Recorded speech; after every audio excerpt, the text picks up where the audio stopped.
Gracias a todos y a todas por estar.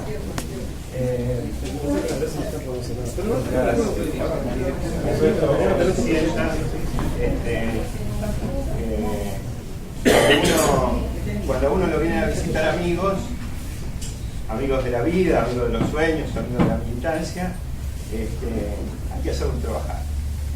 Y a falta de presentador, vamos a usar un profesional del sur de la provincia de Santa Fe, que presente a Alberto, para que después él desarrolle la charla. Bueno, buenas noches. Mi único mérito por estar acá es ser amigo de Carlitos, si no tengo otro. Vengo de la ciudad de la que él es oriundo. Desde muy jóvenes ya hacíamos estas cosas. Me pidió que, antes de presentarlo, comentara ese detalle, lo que hacíamos ya en la época de la dictadura, donde venían personas del fuste de Alberto, por ejemplo, a dar charlas al Día de la Ciudad, y que después esas charlas se fueron transformando cada vez más asiduamente. Hicimos al principio una por mes, después una por semana, después ya se hacían 2 o 3 por semana, después se hacían talleres. Todo eso se fue profundizando a lo largo del tiempo y la gente requería cada vez más y de distintos temas. En el curso de unos años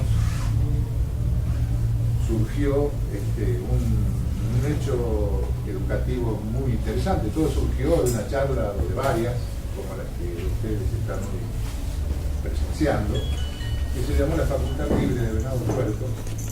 Es un hecho educativo de alguna trascendencia que hoy, por ejemplo, está casi reproduciendo los mismos ideales con la que fue creada en Rosario. Hoy la Facultad Libre de Rosario es ni más ni menos que una reproducción casi idéntica de la de Venado Tuerto. Pero se inició así, entre pocos, de muchas menos personas. La primera charla vino el escritor Abelardo Castillo, la hicimos con Carlitos y un grupo de amigos, y no había más de 15 personas. Ustedes son muchos, el lugar es agradable, y tienen personas como él. Bueno, tengo que decir, ustedes lo saben, el Ateneo del Bicentenario, no vine a hablar de aquella experiencia, sino de presentarlo a él.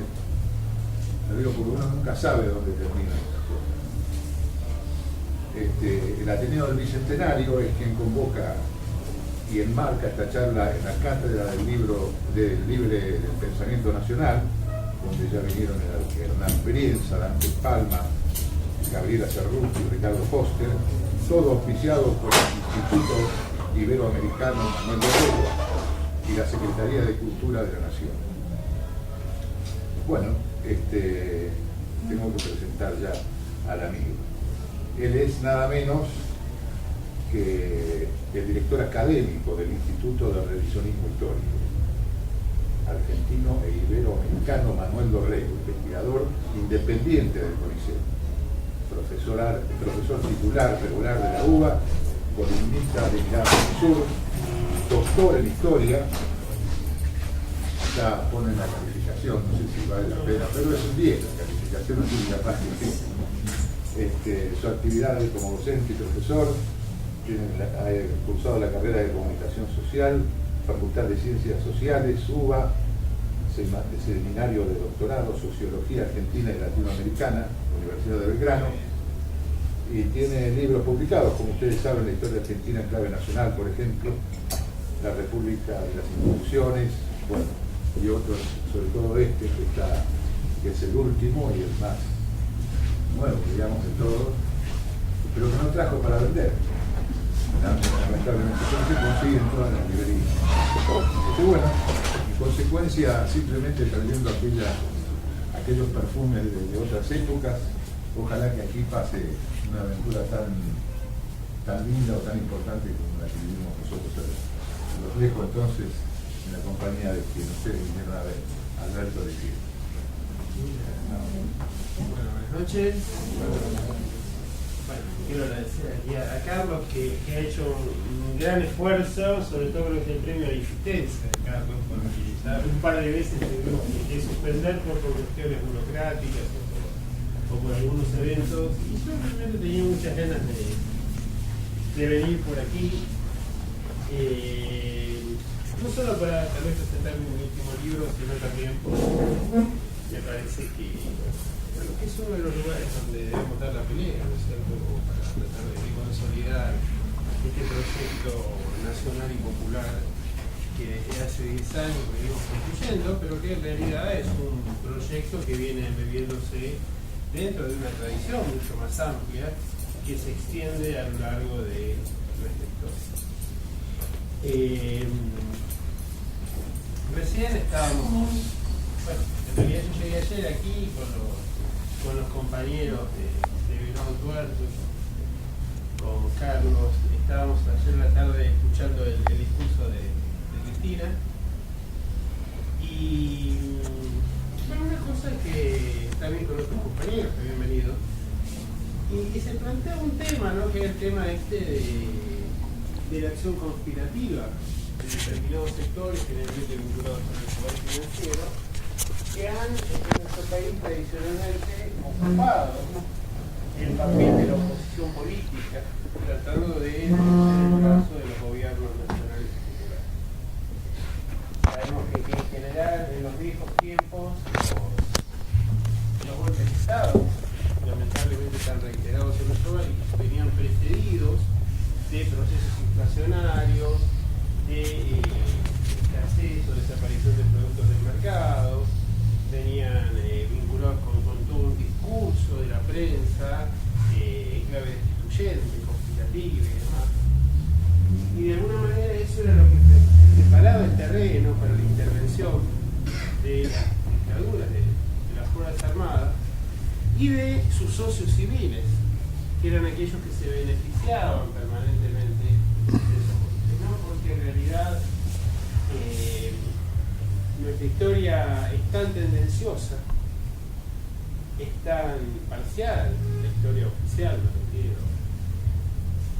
Los medios han sido monopolizados de tal manera por estos sectores concentrados en capital que no solo nos presenta una visión absolutamente distorsionada del pasado, con ocultamientos deliberados, con asignaciones de cualidades o de defectos que son realmente muy caprichosas, sino también que de alguna manera siempre han tratado de preservar a los sectores más concentrados del capital de las responsabilidades del golpe de Estado. De alguna manera se ha hablado de dictaduras, pero no se ha hablado de dictaduras cívico-militares como hablamos hoy en día.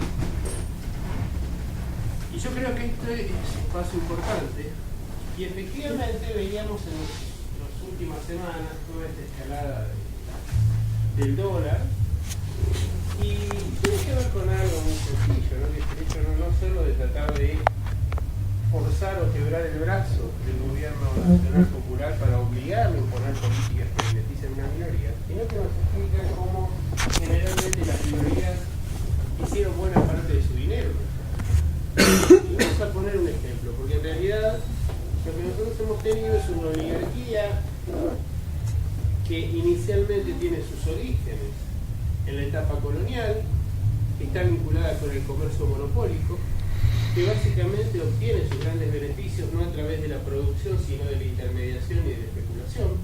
Es una oligarquía comercial con una mentalidad financiera, y que luego reiteradamente a lo largo del siglo XIX y de ahí en adelante fue tratando de preservar esto, es decir, que el que producía perdía, que el trabajador sistemáticamente veía vaciada la capacidad de compra de su salario a través de la inflación, y que ellos, que eran los que comerciaban y tenían el acceso a las divisas extranjeras, valorizaban sus ingresos. ¿Cómo era esto? Muy fácil. Se apostaban a la devaluación de la moneda, de modo tal que pagaban sueldos e impuestos, en los raros casos que pagaban impuestos, en pesos, mientras que obtenían sus ingresos en libras o luego en dólares. Entonces, en la medida en que la moneda se depreciaba, sus costos internos eran cada vez más bajos en relación con la moneda en la cual recibían sus ingresos. ¿Se entiende este mecanismo? Bastante sencillo. Pero además de esto, hacían otras cosas. Es decir, como tenían el control del Estado, sobre todo a partir de la caída de Rosas, entonces las grandes obras de infraestructura de nuestro país eran financiadas por todos nosotros, pero aprovechadas por unos pocos. ¿Por qué razón? Porque si había que construir ferrocarriles, puertos o lo que hubiera que construir, se financiaba con inversión pública. Ahora, esa inversión pública, la sociedad no veía nada. Quienes veían los beneficios eran estos grandes intermediarios, nuestros productores privilegiados, que estaban vinculados con el mercado internacional. Entonces nosotros, el conjunto de la sociedad, les financiábamos los costos de inversiones en infraestructura, ellos vendían sus productos, no pagaban por sus exportaciones, no pagaban impuestos, porque el Estado se sostenía con endeudamiento externo y con lo que pagaban las importaciones. Es decir, que el trabajador pagaba varias veces. Pagaba por los productos importados que se producían en el país, por las tasas impositivas de aduana, pagaba a través del impuesto más cruel que existe, que es la inflación, porque deliberadamente estos sectores apostaban a la caída del valor del peso. Hay un caso muy interesante que refleja un historiador originalmente marxista que luego se convirtió en liberal, que era Monte, en sus tiempos marxistas, que reflejaba lo siguiente. En la década de 1860 y 1870 se emitió unos bonos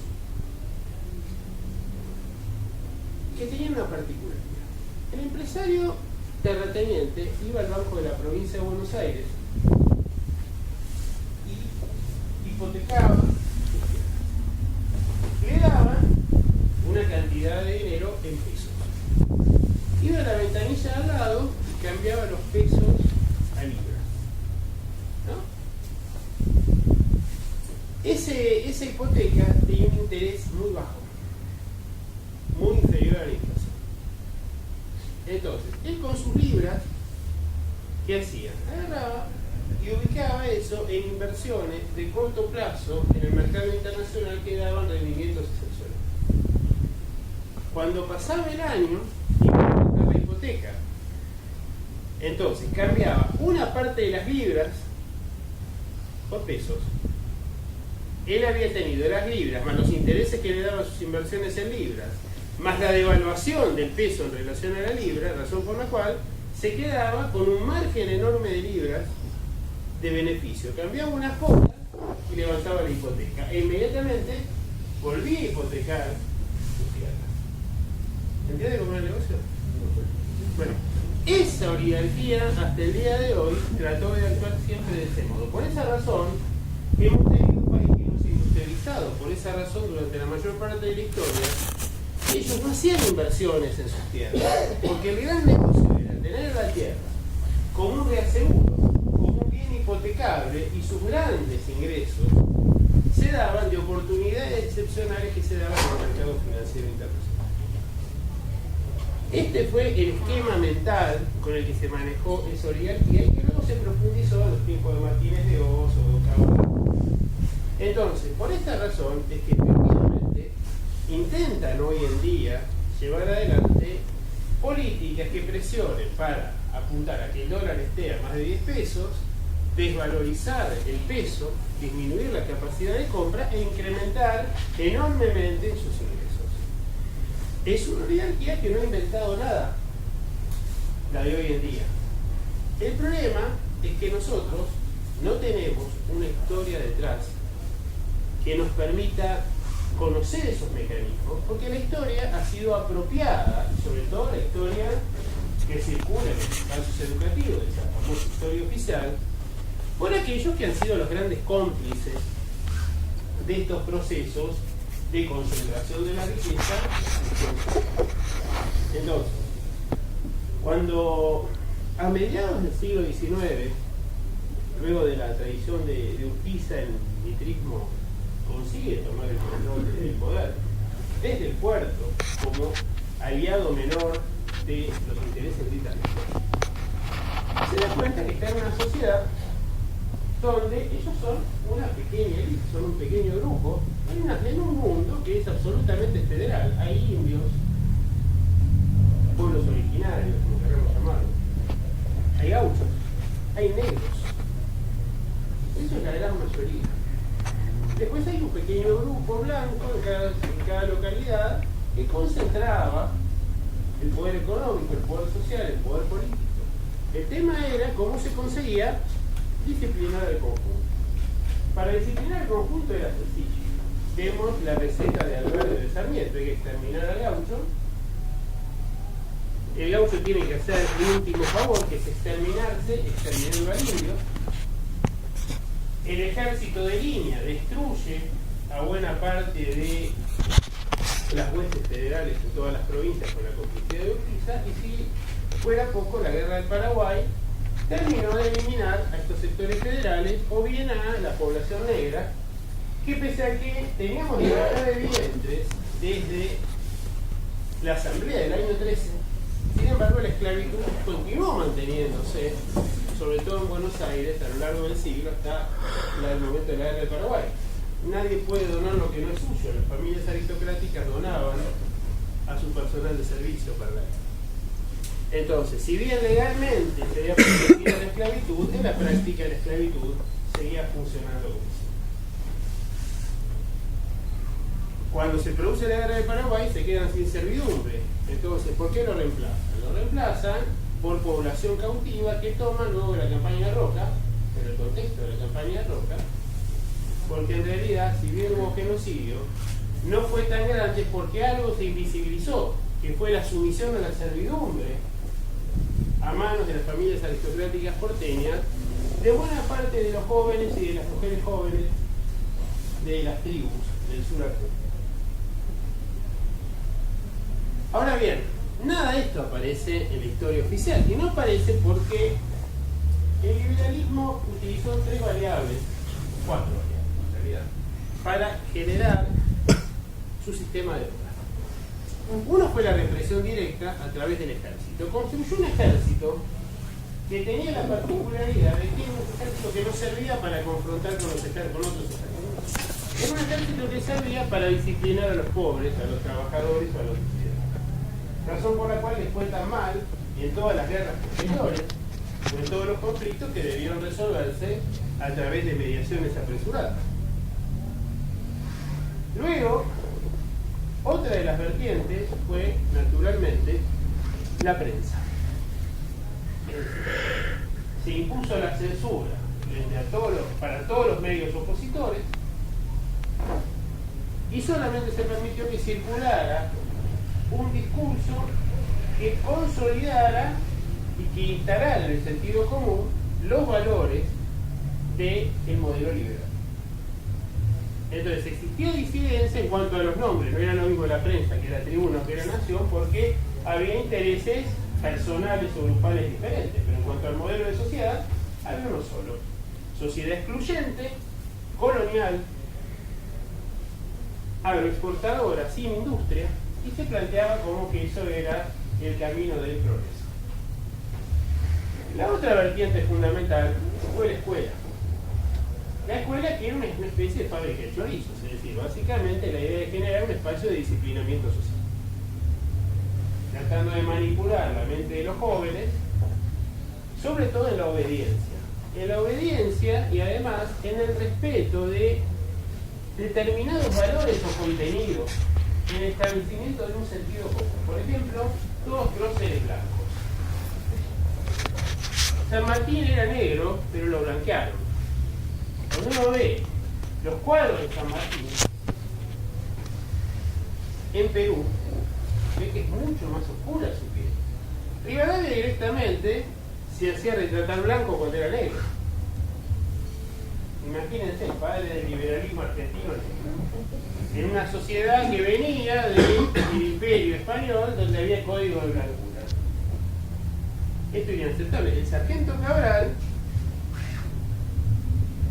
no era ni sargento ni gaucho, era un esclavo que estaba en vías de ser libertado porque San Martín les había otorgado la libertad a los esclavos negros que se sumaron a las tropas en la lucha por la independencia. Y era soldado raso. Ahora, ¿cómo iba?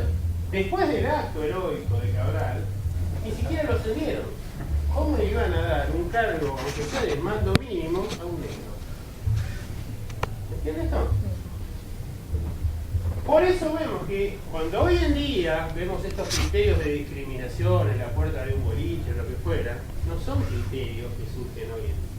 Son criterios que están arraigados en la cultura, a punto tal que esa oligarquía, la oligarquía porteña, se definía a sí mismo como gente decente. Es decir, los decentes eran los blancos propietarios, que tenían educación. Los otros eran indecentes. El pobre era indecente.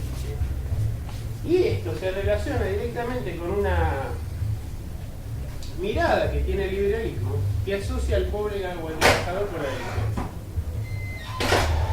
Por esa razón las cárceles están llenas de pobres en todos lados. Entonces, efectivamente en un modelo cultural, la escuela juega un papel determinante. Había que instalar en una sociedad donde se recurre al genocidio para exterminar a los gauchos, a los indios, a los negros, a los anarquistas, a los que pensaban diferente y demás, porque el genocidio ha sido la práctica característica que ha tenido el liberalismo en nuestro país. Esto que hoy en día nos acusan o acusan al gobierno nacional y popular como de totalitarismo.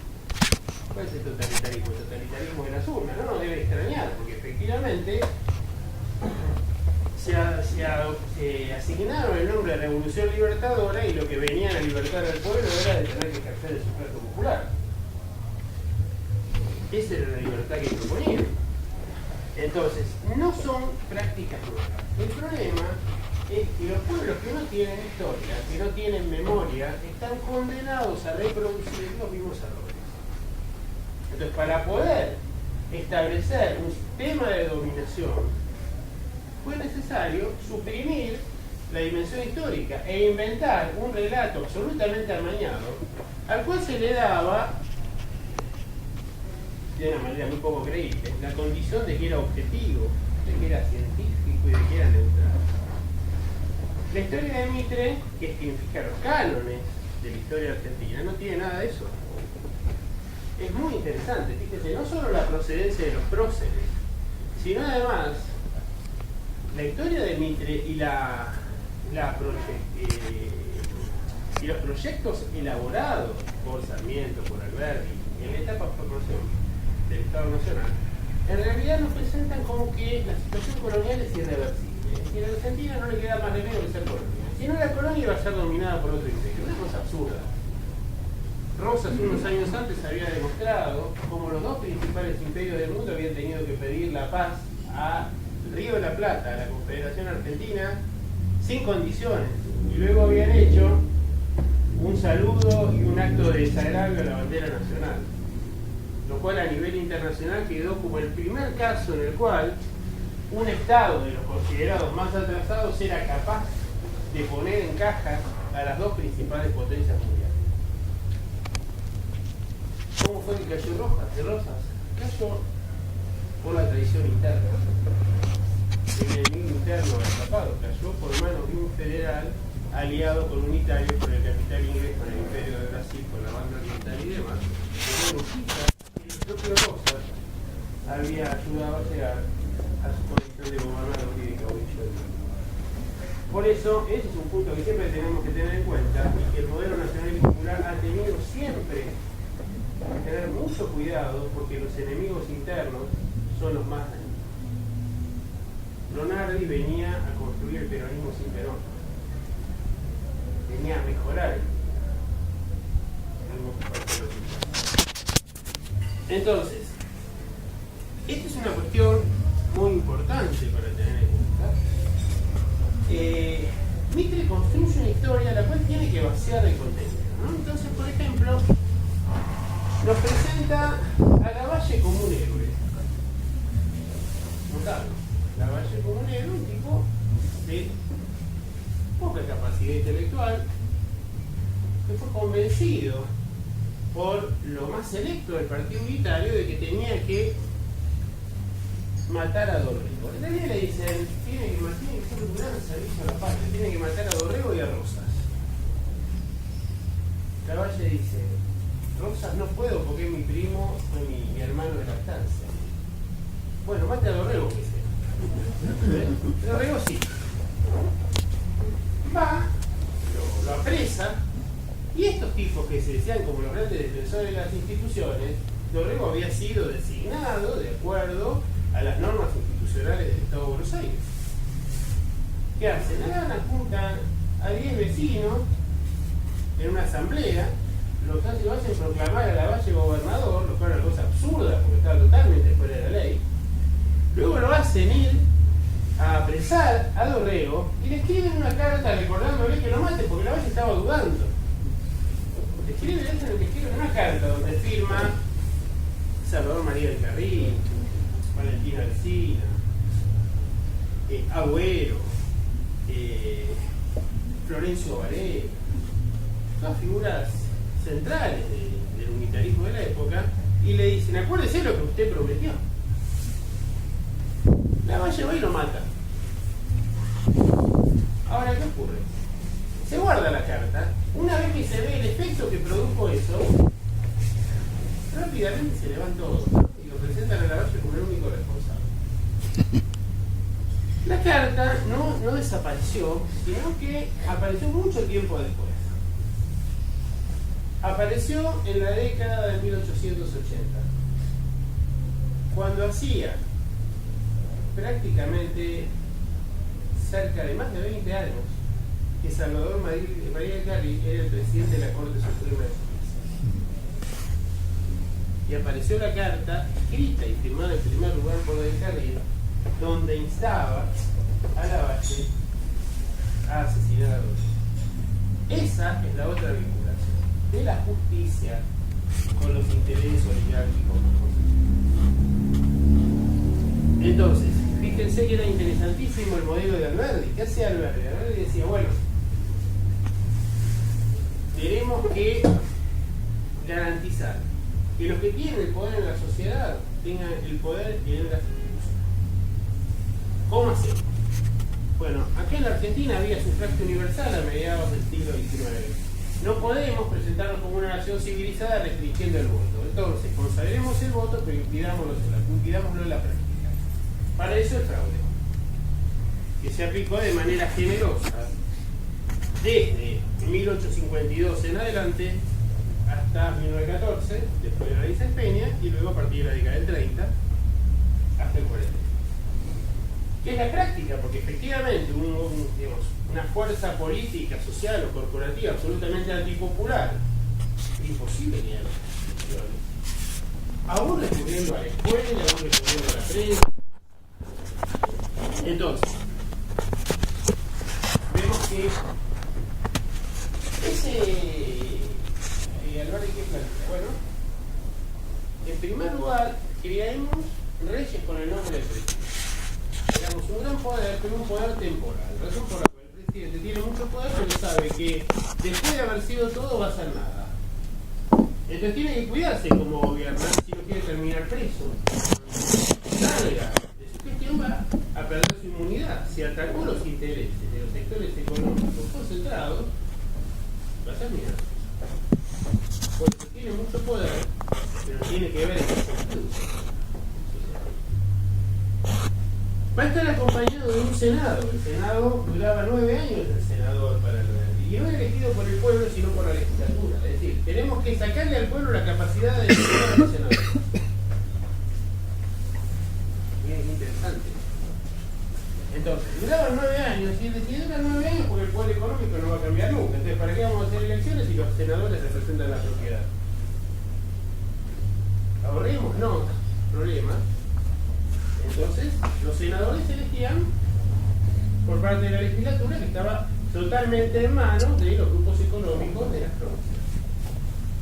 Entre los senadores y el presidente designaban el poder judicial. Proponían las ternas y era aprobado de esas ternas el candidato. Razón por la cual ese juez o ese poder judicial de ninguna manera iba a arbitrar en contra de los intereses de la propiedad. ¿Cierto? Por eso los presos eran pobres. Y luego teníamos la Cámara de Diputados, y Alberti decía, bueno, no importa, la Cámara de Diputados que se elija por sufragio universal.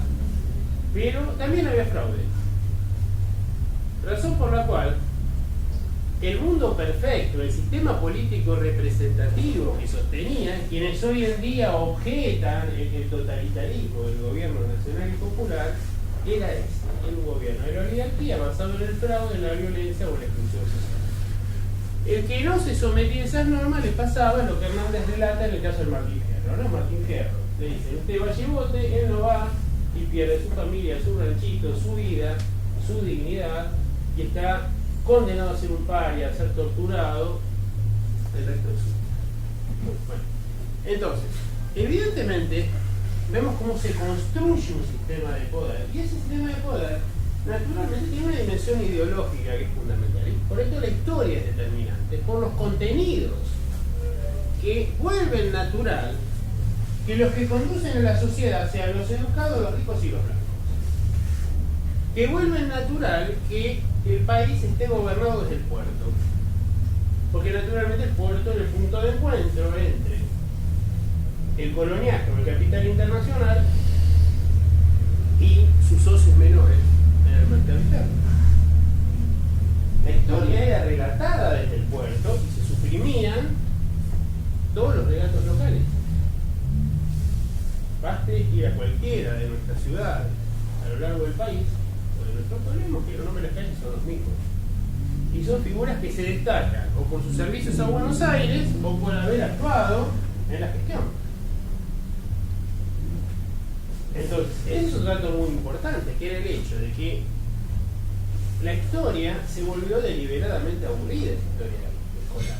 Lo que había que hacer era agarrar y grabar en la mente de la gente nombres, fechas, algunos símbolos patrios, algunas canciones patrias. Entonces, resulta que alguien iba y preguntaba en el noroeste, a ver, decía, Sarmiento, la educación, Belgrano, creó la bandera.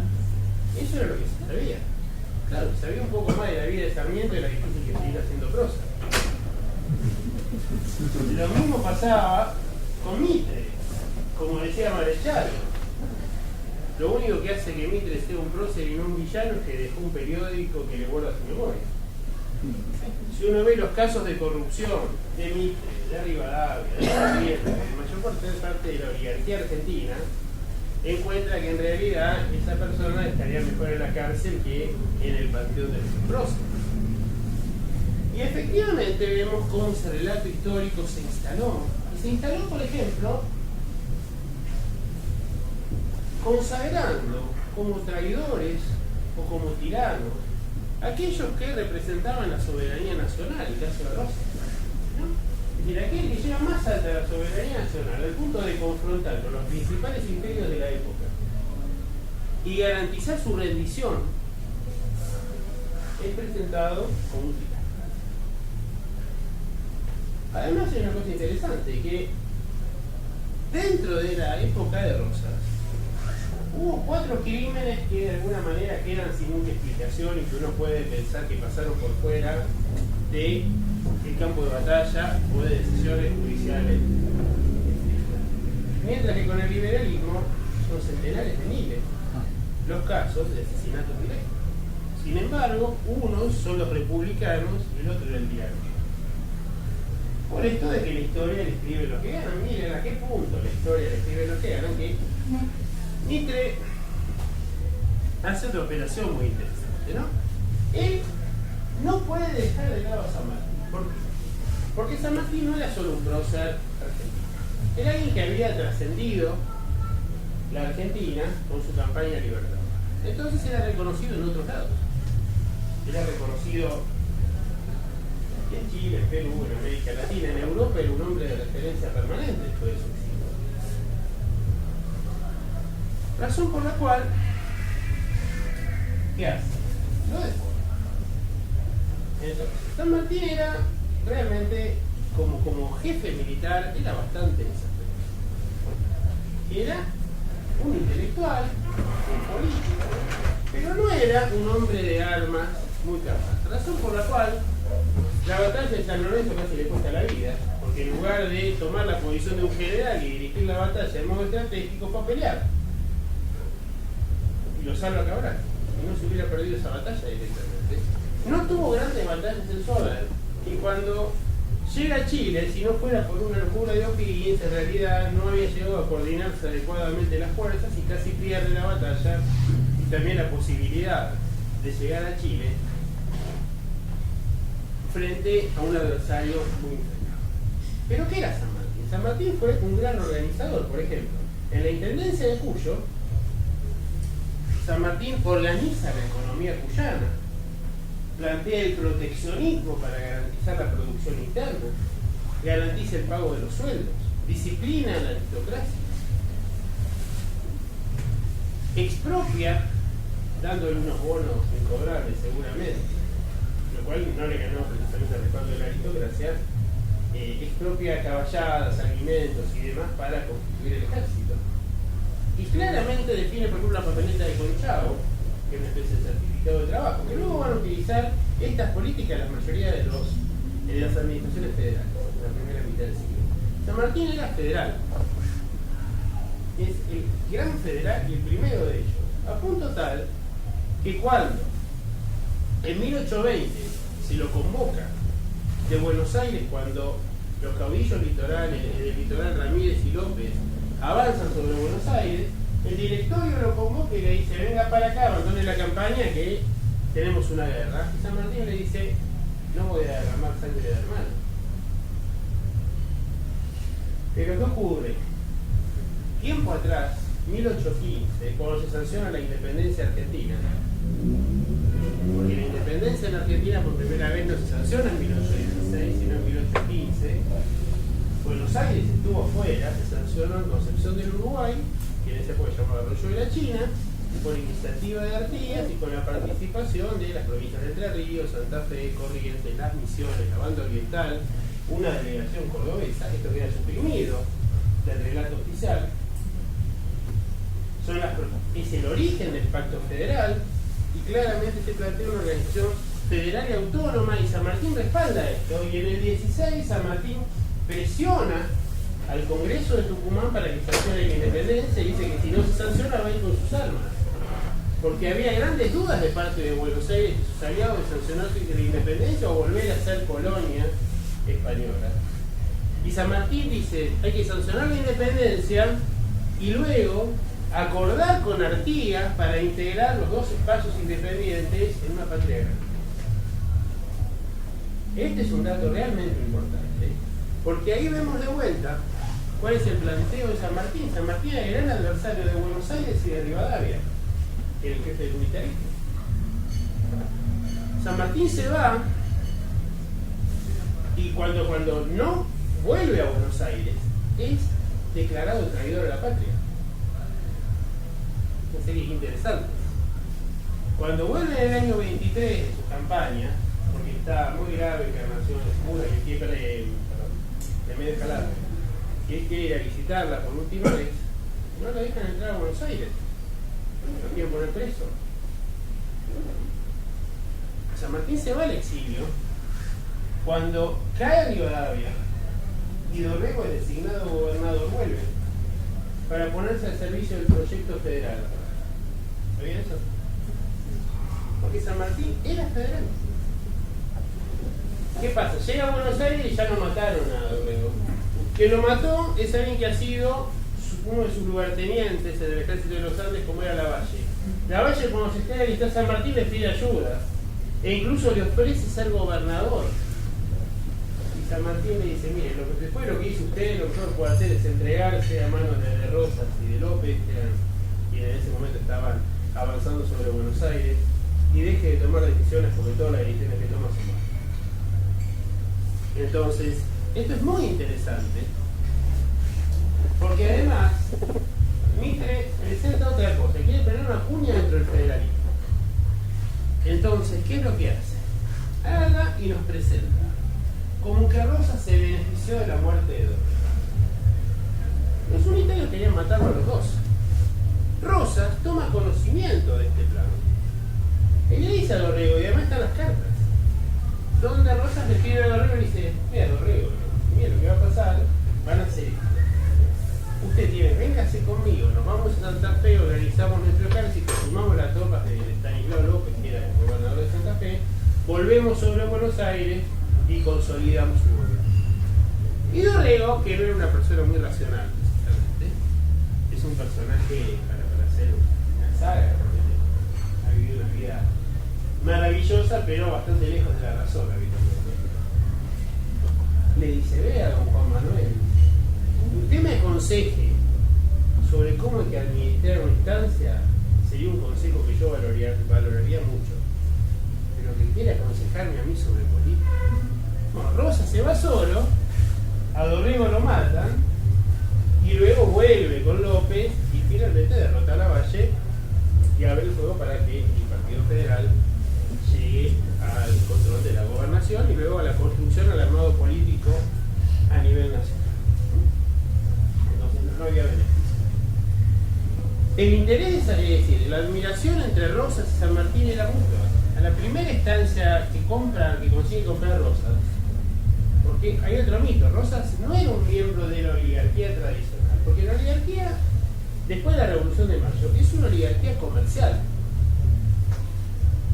Los sectores terratenientes se fueron conformando a lo largo de la primera mitad del siglo y en buena medida durante la Revolución. Rosas procedía de una familia que tenía tierras, pero él se había peleado y se peleó de manera irreversible cuando decidió casarse con la Encarnación Escurra ante la oposición de su familia, porque había problemas familiares. Entonces, él empezó su tarea como administrador de estancias ajenas, por ejemplo, de sus primos, de los Anchorena, por ejemplo, de otras estancias como en sociedad con Dorrego, que era el hermano de Dorrego, y vamos a ver que de a poco va generando un capital, escribe sus famosas instrucciones a los mayordomos de estancia y demás, y luego consigue comprar su primera estancia. El nombre que pone es Juan Manuel de Rosas. Perdón, José de San Martín. Cuando se producen los bloqueos anglo-franceses, Rosas, en las dos oportunidades, el bloqueo francés y el anglo-francés, le escribe a Rosas poniendo su espada a disposición para luchar por la soberanía de la nación. Y cuando redacta su testamento, en su testamento, no solo dice que Rosas es el que mejor interpretó su proyecto, sino que también le lega su espada, certificando que esto es maravilloso, porque ¿cómo hacía Mitre para escribir una historia donde el padre de la patria era federal, respaldaba a Rosas y estaba enfrentado con Rivadavia? Entonces, lo que hace es básicamente una operación de manipulación directamente, donde invierte absolutamente la realidad histórica.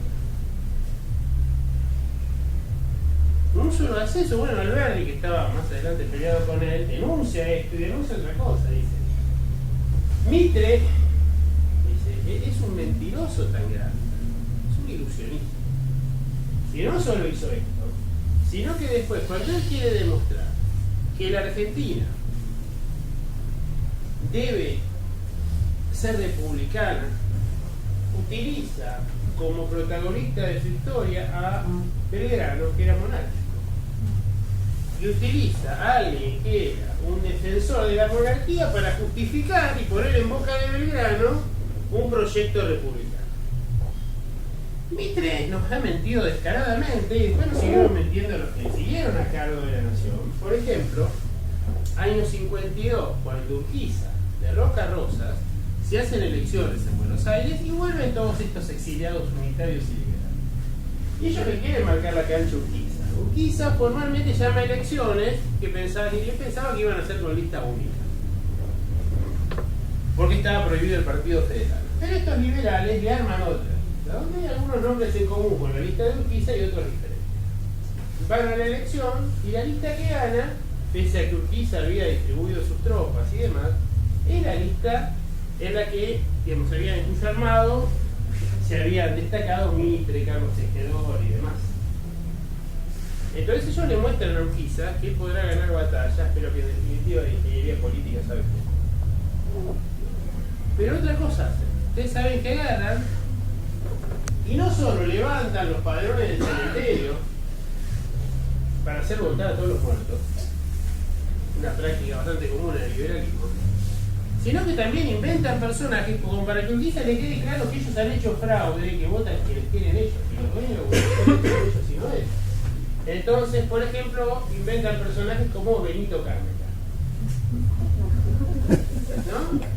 Que 10 años después, cuando dicen estos graves representantes de las instituciones argentinas, hace 10 años hacían esto, me dice la tribuna. Así es que inventaron estos nombres. Y con lo del cementerio, San Martín, Mitre, cuando lo cuestionan, dice: bueno, en definitiva, qué espectáculo tan maravilloso, estos muertos que provisoriamente retornan a la vida para posibilitar la vigencia de las instituciones en nuestro país. Maravilloso. Bueno, evidentemente, ese era Mitre, no podemos esperar otra cosa. Como ustedes saben, el periodismo y la educación se nutrió de los contenidos históricos de la historia de Mitre. El periodismo, a través de La Nación, Mitre definió su proyecto nacional a través de las páginas de un diario que llamó La Nación Argentina, y luego simplemente La Nación cuando dejó de ser presidente. Y ahí El Mosquito, que era un periódico caricaturesco, dice: qué novedad, La Nación dejó de ser argentina. En realidad dice solo un blanqueo, porque según la concepción de Mitre, La Nación nunca puede ser argentina. Entonces, evidentemente uno ve ahí que hay un correlato natural. Ahora, efectivamente, nosotros vemos que para 1890, fines del siglo XIX, la sociedad ha cambiado mucho. Se han consolidado clases medias, porque en una sociedad donde no había prácticamente industria y en una sociedad de importación e exportación, naturalmente eran los sectores administrativos más la enseñanza obligatoria.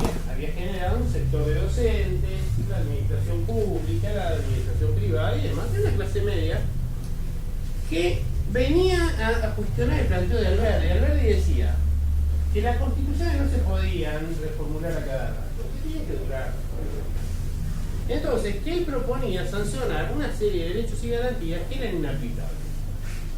Entonces, había que violar en la práctica lo que se definía en la letra. Y que iba a llegar un momento en el cual, bueno, la Argentina ya se hubiera transformado, a eso lo llamaba república posible, es decir, sancionar una serie de derechos y garantías, pero violarlos en la práctica. Porque él decía que para transformar la Argentina hacía falta un proceso violento de sobreexplotación de los trabajadores y de concentración de la riqueza. Y que cuando se produjera la transformación iba a llegar el momento de lo que él llamaba la República Verdadera, es decir, donde esa constitución iba a ser realmente una constitución aplicable. Pero que al principio hacía falta un esfuerzo, y el esfuerzo naturalmente que no iba a poner los trabajadores, porque él decía: si el esfuerzo se lo hacemos poner a los sectores que tienen poder social, poder económico, naturalmente este proyecto no se puede aplicar nunca. Ahora, es muy interesante esto, ¿no? El hecho de república posible, república verdadera, y Alberdi miraba con extrañeza a Sarmiento, y decía: Sarmiento está loco. Bueno, eso lo sabían todos, pero en definitiva, una cosa lo llamaban así. Decía: ¿cómo va a proponer educación obligatoria y gratuita para todo el mundo si nosotros lo que precisamos son trabajadores ignorantes? ¿Por qué? Porque si yo le doy la herramienta de la educación al trabajador, el trabajador va a ser consciente de sus derechos. Si es consciente de sus derechos, no lo podemos sobreexplotar, va a saber qué dice la Constitución.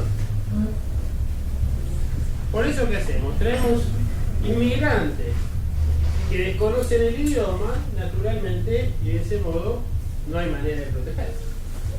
Pero estas clases medias que trabajaban en la administración, naturalmente, tienen que saber leer y escribir. Al saber leer y escribir, sabían cuáles eran sus derechos, razón por la cual la aberración del fraude y la violencia quedaba cada vez más clara. Como Como consecuencia de esto surge la Revolución del Parque en 1890 y dos fuerzas, el Partido Socialista y la Unión Cívica Radical, que de alguna manera pretenden ponerse a la cabeza de los reclamos de las clases medias de transparencia electoral. Como la transparencia electoral no llega, Leandro Alem lo que hace es inventar el lema abstención-revolución, es decir, nos abstenemos en las elecciones para no quedar legitimando el resultado, cuando sabemos que el fraude lo producen otros, y la revolución como la manera de abrir las urnas. No pensaba en una revolución social, lo que pensaba era una revolución política que modificara el sistema institucional. Ahora, en simultáneo, los inmigrantes que llegaban al país estaban cada vez más incluidos por las ideas, sobre todo del anarquismo. Y el anarquismo lo que pensaba era una revolución, pero muy distinta a la revolución de los radicales. Una revolución real, que acabara con el Estado, con las instituciones y generara realmente una sociedad sin gobierno, sin Estado, sin explotación, porque identificaba al Estado como instrumento de explotación de las clases productivas. Entonces, esa oligarquía se encontró de golpe y estaba aislada, eran pocos. Las clases medias en contra de un lado, la clase obrera en contra del otro, Chile presionando por territorios y en un contexto donde se veía que Europa ya se empezaba a encaminar hacia la Primera Guerra Mundial por disputas en cuanto a sus dominios coloniales. En ese contexto vemos que se impulsan una serie de iniciativas. Lo primero que hace la oligarquía es recurrir a la represión, que era lo que sabía. Entonces, ¿qué hace? Agarra y sanciona ley de servicio militar obligatorio para disciplinar a los jóvenes, aquellos que no habían entrado dentro del sistema educativo y que no habían sido, o no se les habían impuesto los hábitos de obediencia social, tenían un curso acelerado en 1 o 2 años, según la fuerza, donde se les enseñaba a obedecer y a ser argentinos. Ley de residencia, inmediatamente, impulsada por Miguel Cané, es decir, aquellos inmigrantes que participaran en actividades sindicales o políticas, directamente se los mandaba de vuelta al país de origen. No alcanzaba con esto. No alcanzaba con esto. Los radicales tenían cada vez más fuerza, revoluciones radicales, en el 95, en el 3, en el 5. Entonces ahí viene la primera tradición del socialismo. Palacios acuerda con Mitre llegar a una banca electoral para dejar afuera a los radicales cuando se había planteado el sistema proporcional. Como las minorías con esa reforma podían poner candidatos, podían acceder a un escaño, lo que hace la oligarquía es acordar con el socialismo para dejar afuera al Partido Popular. Por eso esa es la manera en que Palacios llega a una banca. Primer diputado socialista, sí, de la mano Mitre. Hacemos eso. Fijémonos porque eso nos aclara mucho después en relación a cuáles son los posicionamientos y las alianzas políticas que se dan en adelante. Evidentemente el sistema estaba colapsando y aparece un reformador como Sáenz Peña que se da cuenta que en realidad por algún lado hay que tratar de comprimir la situación. No se puede tener a las clases medias, a las clases altas, problemas limítrofes y demás, todo junto, porque esa oligarquía está cayendo. Entonces, le propone a Irigoyen algo, que Irigoyen le dice, bueno, estoy de acuerdo, pero yo no lo firmo con usted porque usted es el presidente del fraude. Lo cual demuestra, en buena medida, que una actitud bastante hipócrita de parte de Irigoyen, porque fue un consenso. Se con Irigoyen negoció con el presidente del fraude, ¿no? Solo y se ¿y Sáenz Peña qué hace? Sanciona su ley, que en realidad la ley Sáenz Peña está inspirada en la reforma de 1832 en Inglaterra. En Inglaterra había pasado algo parecido, pero había voto censitario, es decir, solo votaban los que pagaban impuestos, muy altos. Entonces, como las clases medias protestaban y también la clase obrera, ¿qué hicieron? Agarraron, bajaron el requisito impositivo, es decir, los que pagaban menos impuestos podían votar, que eran las clases medias, y los incorporaron al sistema, y las clases bajas, el remedio fue la represión. Lo dejamos así. De ese modo se generó una reforma que incluyó las clases medias. En nuestro país, ¿qué pasó? se sancionó o se volvió realidad de alguna manera el sufragio universal que había previsto Alberti, pero que se había violentado de manera sistemática. Ahora, ¿qué ocurre? El proletariado o estaba indocumentado en el interior o eran inmigrantes y no tenían voto aquí en las áreas urbanas del litoral, razón por la cual quedaban afuera. El sufragio universal lo único que hacía era incluir a las clases medias y algunos pobres nativos. ¿Se entiende esto? Es decir, la reforma es muy parecida, sin necesidad de recurrir al voto censitario. Se incluye esto, y el problema es que ahí el radicalismo se quedó sin programa, porque el programa del radicalismo, ¿cuál era? Transparencia electoral y hacer realidad la Constitución. El programa lo sancionó Sespeña. Cuando Irigoyen llega al gobierno, no tiene política. Y encima el radicalismo está fracturado de sus orígenes en dos vertientes, una más oligárquica y una más popular. Y efectivamente vemos que en realidad el programa del radicalismo fue bamboleando. Fue bamboleante a punto tal, llega en una mala situación económica, la finalización de la Primera Guerra Mundial, y además fíjense una cosa que interesante, ¿no? Que esa oligarquía estuvo dispuesta hasta entregar las instituciones políticas, pero se quedó con el control de aquellos espacios que producían poder ideológico o capacidad de represión. Se quedó con el control del ejército y luego se quedó con el monopolio de la prensa y con el monopolio de la educación y también con la corrupción. De modo tal que ese poder político era absolutamente ineficaz por sí solo. Y eso lo va a ver Irigoyen inmediatamente cuando se produce la revolución en Rusia y dice que bueno, van a dejar de explotar a los trabajadores y le dicen comunistas. Y ahí empieza el discurso de la nación, de la prensa, del diario Crítica, de manera sistemática. Y el pobre Irigoyen tenía un diario que era la época, que era como tiempo argentino, digamos. Sí, podemos ver. Porque efectivamente vemos cómo se reproduce esto. Entonces tenían prácticamente el control de todo ese espacio periodístico. E iban generando un mal humor social respecto de Irigoyen. Ustedes saben que Irigoyen solamente no se hace un golpe de Estado porque él decide designar como candidato una persona que era confiable para esos intereses, como era Marcelo de Alvear. Porque el golpe de Estado estaba planteado ya desde 1920 para ser ejecutado en 1920. Sin embargo, se llega a la transición y Irigoyen llega en una situación bastante maltrecho. Tiene bajo su responsabilidad dos genocidios, el de los obreros de los talleres Bacena y el de la Patagonia. No olvidemos tampoco esto. Sobre todo porque cuando después nos quieren presentar a otras acciones, por ejemplo, recordemos a De la Rúa, bueno, no pensemos que es algo tan extraño. Tiene que ver con una programática muy especial, una concepción de la sociedad muy especial. Entonces, efectivamente se produce este genocidio, o este doble genocidio, y Irigoyen sale del gobierno, y ahí aparece Alvear. Y Alvear tiene todas las contradicciones posibles de una oligarquía que está cambiando. Entonces Alvear, por ejemplo, hace una cosa que es maravillosa. Él agarra y designa a Mosconi en YPF. Con YPF se estaba cayendo a pedazos porque lo único que había hecho Irigoyen era crear YPF hacia el final de su gestión y luego con todas las críticas que recibió la había dejado en banda. Llega Alvear y pese a que la oligarquía le está diciendo a Alvear que cierre YPF porque quieren privatizar y quedarse con el negocio del petróleo, Alvear lo designa a Mosconi y coloca realmente como política de Estado el impulso de YPF. En términos productivos, sanciona una ley proteccionista que permite la erradicación de empresas extranjeras y un crecimiento muy importante del sector industrial. Muchas de esas empresas van a permitir el crecimiento industrial en los años del peronismo. En términos políticos, bueno, ya lo habían limpiado de sindicales, ya Irigoyen le había limpiado el anarquismo, así que no hubo prácticamente conflictividad, los niveles salariales subieron. En términos económicos, en una Europa que se estaba recuperando de la Primera Guerra Mundial, pero tenía mayor capacidad de compra, las exportaciones argentinas crecieron de una manera fabulosa.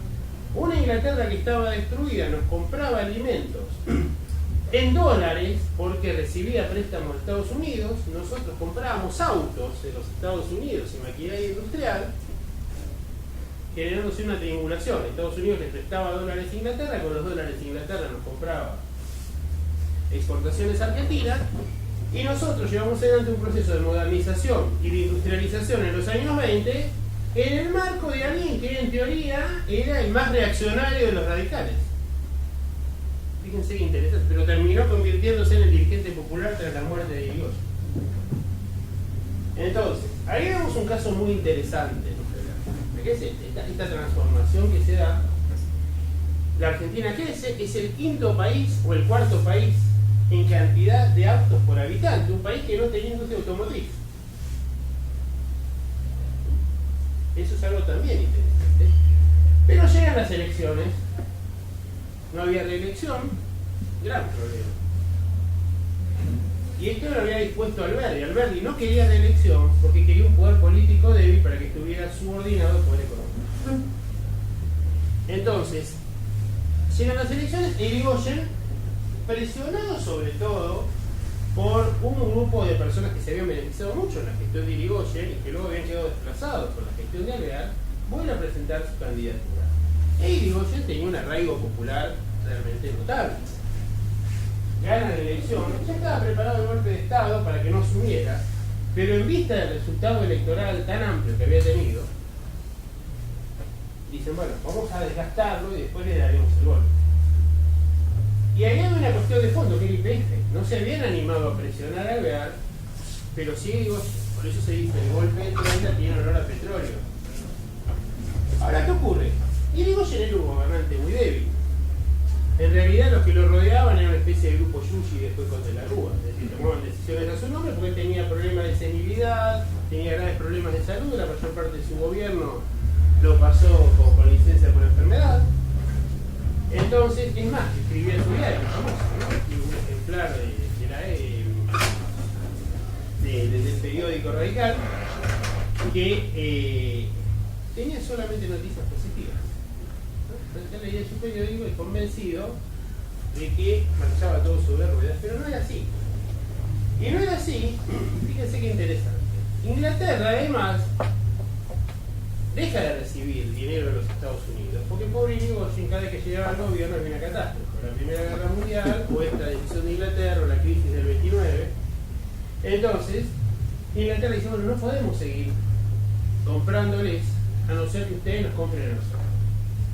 Y comprar a Inglaterra implicaba abandonar el automóvil y volver al ferrocarril, implicaba volver atrás en muchos de los consumos, implicaba cerrar muchas de las fábricas y de las áreas que habían surgido a la explotación, por ejemplo, toda el área de producción minera para abastecer de carbón a los ferrocarriles y demás, que como Inglaterra no había podido exportar desde los inicios de la Primera Guerra Mundial, se había desarrollado en nuestro país. Implicaba cerrar el servicio de colectivos, una serie de cosas, y mandan a Lord Avernon con una misión en la cual se arreglan un montón de puntos. ¿Saben qué puntos son? Son los puntos que luego se van a firmar en el Pacto de Roca-Rússima. Que lo hubiera firmado Irigoyen, de hecho lo firmó Irigoyen. El problema fue que no lo firmó el Parlamento inglés porque justo se desató la crisis del 22. Si no, en lugar de acusar a la oligarquía del Pacto Roca-Rússima, estaríamos acusando al radicalismo. Esto es un dato que a veces también pasa desapercibido. Entonces, Irigoyen va a ser desplazado finalmente porque esa oligarquía dice, bueno, está bien, de alguna manera lo manipulamos a este gobierno, pero ahora que hay crisis tenemos que tener el poder en nuestras manos. Y ahí viene el golpe de Estado. Y viene la década infame, y viene el fraude y demás. Pero evidentemente el mundo había cambiado.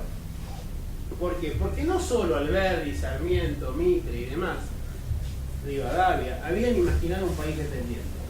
Habían imaginado un país dependiente de Inglaterra. Nuestra economía era instrumental a la economía inglesa. Pero ahora, el papel de Inglaterra lo empezaba a desempeñar los Estados Unidos. Y Estados Unidos tenía carne, tenía trigo, tenía todo lo que teníamos nosotros y muchas otras cosas. ¿Qué le podíamos vender a Estados Unidos? Nada. Y ahí se genera el gran problema de esa oligarquía. Y se da cuenta que tiene que achicar el país para poder seguir siendo oligarquía y seguir vendiendo en Inglaterra, aunque Inglaterra puede comprarle cada vez menos. por eso cierra las industrias, genera desocupación, cierra un montón de áreas. Fíjense que con la crisis del 29, naturalmente las exportaciones a nivel mundial bajaron al 10% en la década del 30 respecto a lo que era la década del 20. Cuando se estima el acuerdo de Roca Rossi, uno de los puntos era que el Estado Nacional le garantizaba el 7% de rentabilidad sobre el capital invertido a las empresas de ferrocarriles desde el siglo XIX. ¿Por qué? Porque de ese modo se subsidiaba a los terratenientes y a los intermediarios, es decir, les hacían los trenes, les ponían las vías, les ponían el telégrafo, les montaban el puerto, le pagaban el transporte y el Estado Nacional no cobraba un centavo. Lo pagábamos todos. ¿Entiende esto?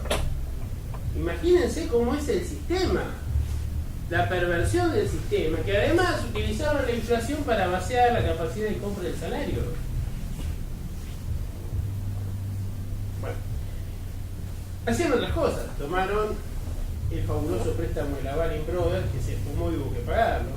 Sarmiento toma otro préstamo similar en 1870 y se esfumó también. Y cuando dicen, ¿qué pasó con el préstamo?